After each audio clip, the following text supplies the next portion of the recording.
Papakita ko sa inyo yung mga forma naman nung pinagpares natin. Yung Alphonse na malaki na parang barako, yun. Laki niya, di ba? Machong macho, oh. Ganda niyan. Ito pa yung isa. Ito yung Ex Machina Bird naman. Oh, ganda rin, pogi din, no? Ito yung Speed Bird na Blue Bar. Pinaris natin dito sa itim. Reiso, Kupan Reiso. Siya si Idol madla, nakakahanga, may mga hawak, gandang linyada. Ika'y inspirasyon kung bakit hanggang ngayon ako'y palaging kumakarera. Another pair naman mga kalapatid. Ito naman pagpaparisin natin. So isang kulay black. Ayan, para siyang black check mga kalapatid. Kita nyo yung pattern niya. So ito yung black natin noong nakaraan na dapat papares natin dun sa puti. Well, nag-cancel ako. Nilipat natin ng pair. Ayan. So mata niya is orange and then yung isa naman ay pearl eye. So sakto to mga kalapatid. O, diba? Magkaibang kulay mata. Kulay matang pusa saka isang blue bar. So itong blue bar na to, full sieve ni Kobe to mga kalapatid. Ayan, Speed Bird. No? Ayan. Ganda nito. May mga na-out na rin ako ng mga anak nito mga kalapatid. Nakuha na yung mga taklit dati. Sana matuloy yung mga nakuha nyo. Kasi yung mga napapalabas ko na ito, mabibilis na yun. Ito naman yung item na PBBM. So sana maganda rin kalabasan na ito. So second pair na natin to mga kalapatid. So kung meron tayong 40, nagtagin tayo ng isa, 41. Ito pang 42 pair na to mga kalapatid. Balik natin. Dito yung barako. Dito yung head. Next pair naman, kunin natin. Ito naman mga kalapatid, medyo kakaiba yung pares natin na to. Ayan. Kasi yung kakaiba sa pares natin na to, so itong babae, mas malaki pa dun sa lalaki. Ayan. So magkaiba rin ang kulay na mata nito mga kalapatid. So isang matang orange eye din, isa naman pearl eye. Ayan. So itong pearl eye, ito yung barako natin. Nasa ano lang siya, medium size na barako. Ito, Ex Machina Bird to mga kalapatid. Naka-perso rin yan. Direct Ex Machina Bird yan. Ito naman yung isa. Ito yung Alphonse na malaki dun sa likod. Ayan, may nagtatanong nito. May balak yatang bumili nito.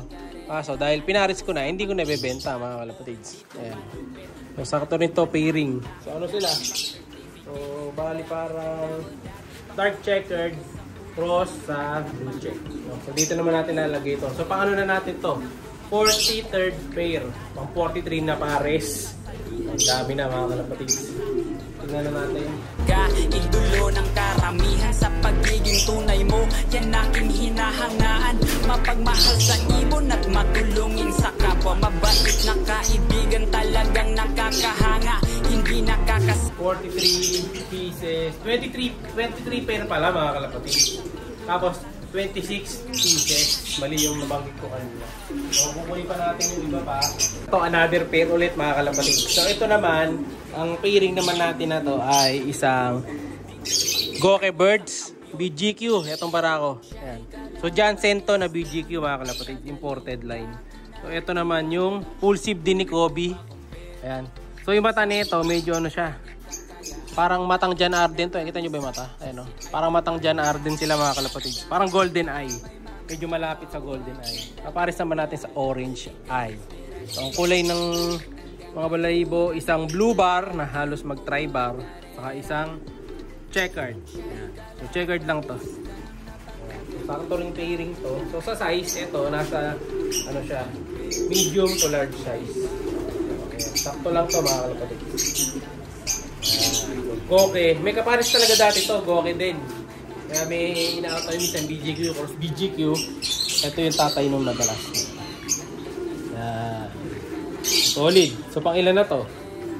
Pang 24th pair na natin. So bali 48. Makalapati na. Mga kalapatid. So balik natin to. Tingnan ko kung meron pa ako. Check natin. Ngayon, tingnan ko kung meron pa ako mahahabol na pares. Mag-recount ulit tayo. Bilangin natin yung mga napagpares ko na. 1, 2, 3, 4, 5, 6, 7, 8, 9, 10, 11, 12. Ito yung kanina. 13, 14, 15, 16, 17, 18, 19, 20, 21, 22, 23, 24, 25, 24. So tama. 24 pares na naibon ang napagpares natin. So 48 birds na. So may mga bakante pa rin ako dyan. So siguro another 3 pa. So kita nyo yung ibon ko dito mga kalapatids. Halos paubos na. Ayan o. Konti na lang sila dito. Nangalahati. So yung kinakain ng mga to dati, 2 takal. Kaya isa na lang. Kasi kalahati na lang sila. So possible dito. Meron pa akong ready to breed dito. 2. No? Hanap pa tayo ng 2 dyan. Pero bago natin sila mapagpares pala mga kalapatids, kailangan ko munang save yung space na to. Kasi yan, ito, nandito yung 2 pinagpares ko eh. Papakita ko sa inyo yung mga forma naman nung pinagpares natin. Nang hindi natin hawak. So ito yung kanina, yung Alphonse na malaki na parang barako. Yan yun. Laki niya, di ba? Machong macho, oh. Ganda niyan. Yung kapatid niyan, na-out na natin. Ito pa yung isa.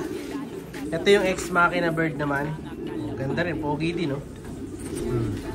Tapos dito, ito yung speed bird na blue bar. Pinaris natin dito sa itim. Reiso, Upan Reiso. Ayan, mas bumara ako. Kasi ito naman yung Japan Opal. Ito naman yung Stitch. Ganda na ito. Ganda ng Stitch nito. Makunat line yan mga kalapatids. Sino pa ba? Ito pala yung last. 4 pala na dagdag nating pairing. Ito yung Speedbird na si CJ. Yung parang ano to, parang John Arden ang mata niya. Ito yung BGQ. So kumpleta tayo ng ng mga setup. So yung may space ko pa dito is 1, 2, 3, 3 pares doon. So malamang yan, umangat doon. Lumipat yung isa sa kabila. Tapos ito, aangat doon. Tapos may isa pang space. Yun, aangat doon. So tama. Halos pakumpleto na yung slot ko. No? So magkakaroon tayo ng ibang mga space pa na pagpaparisan. Possible dito. Lalagyan ko to. Ito pa pala. 1, 2, 3, 4. May 4 pa ako ng space dito mga kalapatids. Baka unahin ko ng punuin to bago dyan. No? So dami pa natin mapagpapare. So 1, 5, ano dito? 7 pairs pa ang naka-pending natin mga kalapatids. So abangan nyo yung 7 pares natin. And then syempre yung nanalo sa giveaway natin, ito. Ayan, so ano pa hinihintay mo idol, mag-PM ka na. Possible bukas Wednesday ating yan mapadala. Kaya PM ka agad. Pag di ka nag-PM bukas hanggang mamayang gabi, eh pili tayo ng panibago, no? So good luck sa mga mananalo. Abang-abang kayo. Next time baka kayo naman ang makakuha ng mga ito. Bye-bye! Siya'y kalapatistang napakagaling na kinakilala.